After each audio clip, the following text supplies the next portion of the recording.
Good afternoon, everyone. It's October 8th, 2020. So, again, it's been a while since I've made videos on a regular basis. To be honest with you, I've had a fair share of problems here in the last few months. A couple of prepping mistakes I made. I'm not sure I would necessarily call them mistakes, but for the sake of this video, I will call them exactly that.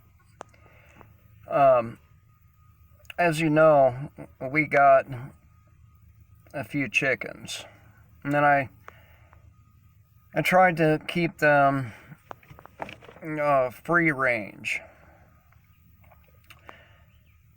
Now, one of the problems with dealing with animals is they have a mind of their own, and chickens are no different. They're pretty smart, actually, pretty smart, and they're very, very fast. Over the last month, I've woke up every day with a headache and many, many days with a migraine headache.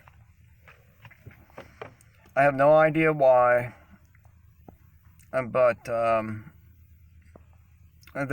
are very painful. I've been going to a chiropractor for just about 2 years. And I'm nearing my end of my treatment. My back, my neck, all that is doing well.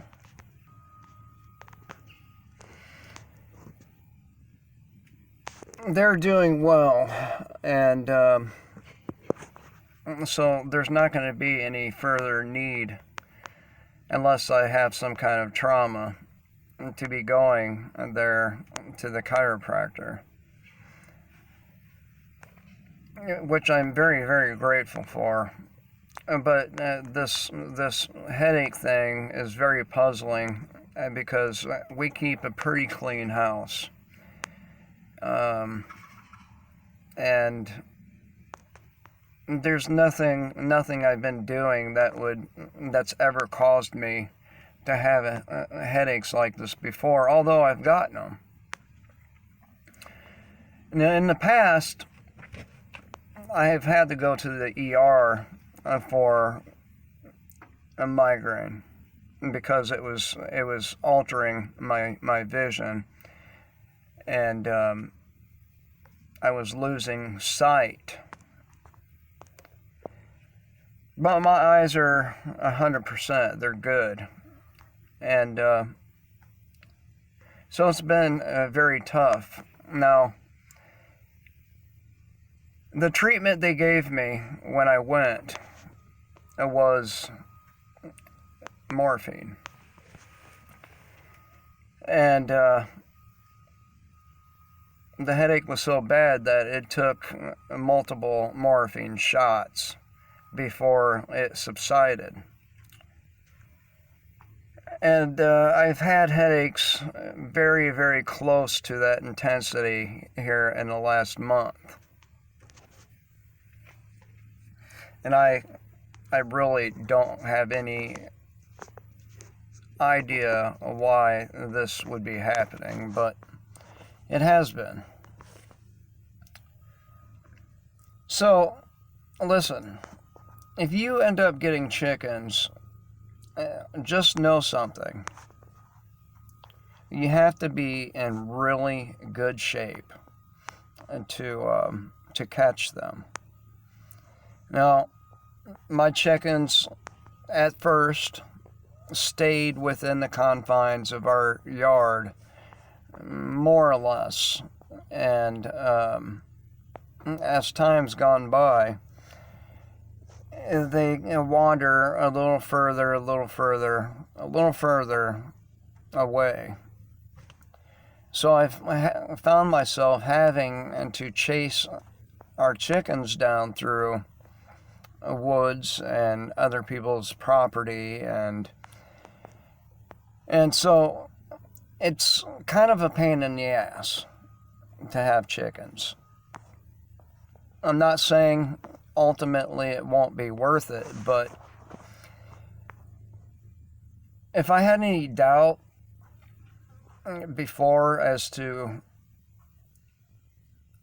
the shape I'm in, I don't have that doubt anymore, because I can still run pretty well. The headaches, I imagine they're going to go away at some point. I doubt that I have any kind of brain cancer or anything like that. I think it has to do with inflammation, actually. But enough about that. I'm just expressing my frustration about my damn chickens and my headaches. A lot of stuff has happened over the last few months, and a lot of it has been very negative, very bad for us. And my wife and I got in a little bit of an argument the other day, and she accused me of being a negative person. Of course, that was just in the heat of arguing, right? And this is one of the effects that being confined with people has on you. You don't always get along well. My wife and I, we have a pretty good relationship. Pretty good. And we hardly ever argue. But she said that I've been really negative. And a lot of that has to do with waking up every morning with a damn headache, but it's also the people, in our communities that's really bothering me. I can't stand to go to a store anymore. I could barely stand it before, but I really can't stand it now. Because, at first a lot of people refused to wear a mask, and now more and more people are wearing these damn masks. And look, don't get me wrong, there are advantages to wearing a mask. And one of them is hiding your identity. Nothing to do with not much anyway, to do with medical reasons. If you're cleaning out a disgusting apartment and somebody's rented, it'd probably be a good idea to wear one, but the boxes say right on it, it's not meant to keep you safe from coronavirus, right?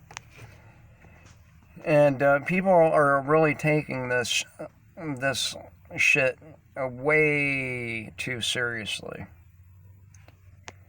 Now, I could understand why somebody might take it seriously for the first month or two. You gotta, let the data flow in and figure out what's what to come to any kind of conclusion, at least a good one. And, well, the problem I have is there's a massive disconnect between what's reported on the news channels, from Fox News to CNN to RT and so on, between what they are reporting and the reality. The reality. And is this same same crisis reporting, let's call it, and that made it so I can no longer get prescription strength painkillers for migraine headaches and other things, because they claimed that there are a bunch of people overdosing on these prescription painkillers. While it is true, there are some people who have, but most of those deaths were due to a combination of factors, such as mixing multiple drugs together along with alcohol that did that. And then, of course, you have the people who use heroin, and a lot of the heroin now has a mixture of that and fentanyl in it, and it's leading people into, it's causing overdose deaths. But this combination of heroin and fentanyl, it's much, much, much stronger than, say, a Norco 10 milligram, or a Vicodin 10 milligram, or a Lortab 10 milligram. And so what has happened is a lot of people who actually needed these medications for a variety of reasons were needlessly cut off of these medications, and now have suffered a serious deterioration of their quality of life, so much so many of them are committing suicide.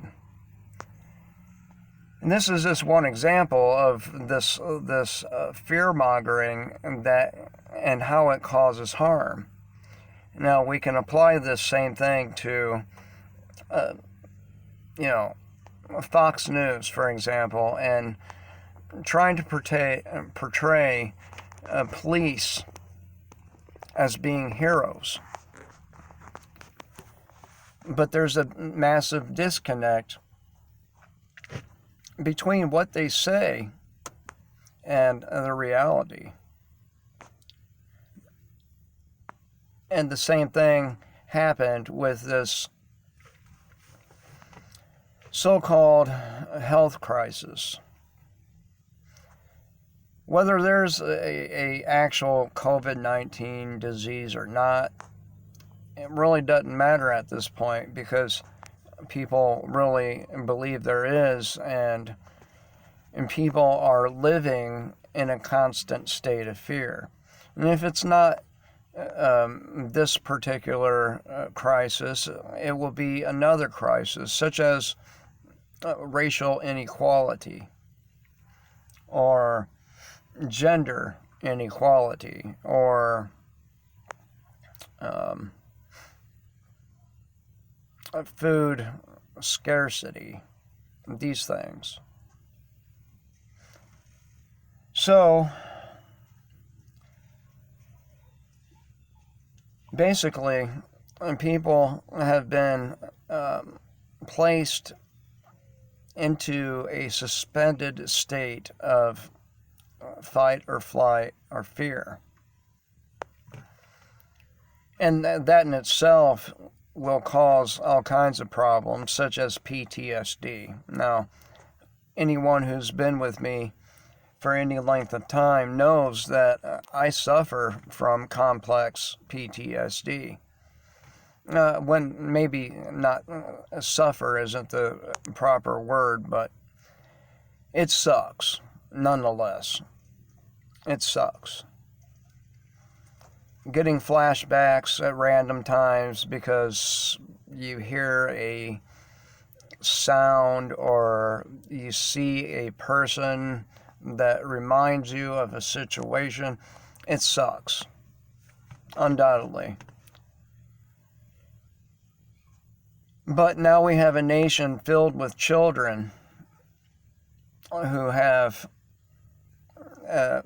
PTSD because of what they're being told in school and on the news and by their parents. They're being forced to wear masks and whatnot in school, social distance. And it's leaving a mark. All of this whole year, it's leaving a mark psychologically on the people who really take this seriously, and those who have children, their children as well. And as a result, we have meatpacking plants that were shut down. We have farms that were shut down. Not all of them necessarily because they were forced by the state to shut down, but because people were simply afraid to go to work, which is leading to an actual real crisis, and that it would be a food crisis. And the whole point of being prepared is that you're prepared and you do not fear. But as most of you know, we have a nation of people, a majority of which believe that the consumption rate that we enjoyed for the last 100 or so years could continue indefinitely. And thought of those of us who prepared or called preppers as hoarders or whacks or kooks, conspiracy theorists. And it is these same people who are now having to line up in their cars and their BMWs, their Cadillacs, their Lincoln Navigators, their, pretty decent cars, and beg, basically, for food. Normally, I would say that, oh well, that's their problem. But these same people, they're very entitled. They have a very strong sense of entitlement, and they believe, for some reason, they are owed a comfortable lifestyle. And this comfortable lifestyle, it is coming to an end, if not already for a lot of them. There's massive tent cities all over the country. Atlanta, hell, we got them here, and